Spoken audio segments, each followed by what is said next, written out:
Good afternoon, off the record fans. If you haven't been paying attention, I am trying to be your number one news source for the Michael Tait alleged sexual assault allegations. He's also being called out for going on cocaine benders, drugging people, touching men, being involved in some other sexual assault cases with other people. So we're going to get into that today because I grew up in that Christian music industry. I grew up in that Christian scene, that Christian home where you're always being told you got to be the good little boy. You don't do drugs. You don't drink. And if you don't follow Christian music, DC Talk, who Michael Tait was in, was the Christian band of the 90s. So was Newsboys. He later joined Newsboys. We're talking about two of the biggest Christian bands, and he's the singer for both. So let's get into this hypocrisy. And the whole thing I'm questioning is, why is nobody in the Christian music industry, why this is 20 years, over 20 years of this stuff happening. Nobody called him out. That's sad. People are being hurt. People are being sexually assaulted. They're being drugged. So this is a case that I really want to cover. I really want him brought to justice. So let's get into what's going on. So I really don't know a single person in the CCM that doesn't know about this going on right now, but there aren't a lot of people covering it. So let's get into the Michael Tait allegations. So one, we have a DUI incident that was recently revealed. So let's start with the criminal history. In May of 2009, Tait was arrested in Nashville for impaired driving. Police pulled over a Chevy Malibu, and upon failing a sobriety test, they booked him on DUI charges. So he pled guilty on reckless driving and paid a $7,000 bond and had his license suspended and completed 30 hours of community service plus an alcohol safety course. So once we just saw this case, this is on the books. He was arrested for a DUI and he pled guilty to it. So this is a Christian artist, major Christian artist, one of the top artists in the Christian category for the last 30 years. I don't understand how these Christian record labels can then let him go on to join another giant Christian band and put out more songs, more music, more worship, more music of the Spirit of God. Do you see the hypocrisy going on here? This is what bugs me. Really, like, the guy's sexually assaulting people. He's doing hard drugs. He's a Christian artist. Let's call him out, guys. I want to see a lot more people calling him out for things he's done in the last 20 years. So at this time, Tait was in transition from his solo career because DC Talk was over. He did solo, and then he was joining the Newsboys. And the Newsboys were signed to In Pop Records. It's a Christian label that was founded by Peter Furler, who is a founding member of Newsboys. Newsboys has different members now. I would look at it like it's a corporation that makes money, and they just keep putting other people into that corporation to be the face of it. And Michael Tait was a new face of Newsboys. That's what's crazy here. And they were later tied to EMI, or Capital Christian Music Group, which is another label, part of the umbrella of these Christian corporations, basically.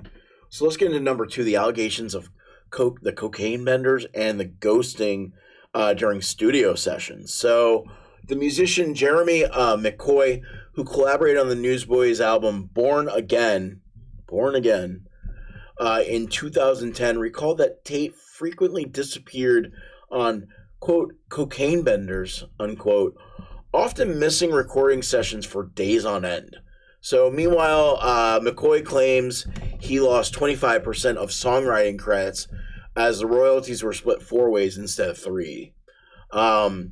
That album, Born Again, was released in 2010 on In Pop Records, again, and distributed through Capital Christian Music Group, giving it a major Christian radio and retail reach. Again, the guy gets arrested for a DUI. It's a big no-no in the Christian music industry. You have to be the perfect person, and they're still using him in the spotlight. That's what angers me, man. That's what angers me. If you hear what these labels, how they judge people, and how they say you have to live your life. If you grew up in the 90s and you were listening to Christian music, I've had people comment below. And if you have a story, comment below. The crazy things that these Christian bookstores would make the artists do, like redoing their art because it wasn't Christian enough. Or what they call it? It was a Jesus's per minute. If your song didn't mention Jesus enough for the Christian radio stations, they wouldn't play your music. If you didn't say Jesus enough in a minute, it was a no-go. We're talking about very strict Christian policies, and this guy is not fitting that mold at all. I'm shocked that he kept making music, and they kept letting him make music. So let's get into number 3, the accusations of drugging and sexual assault. So perhaps the most disturbing are the claims that Tait allegedly used drugs to incapacitate individuals, and in one horrifying instance, witnessed a lighting technician assault a woman while under the influence. So the woman who toured with them with the band in 2014 told TRR that she believes Tait drugged her, aiding when she calls it the worst night of her life.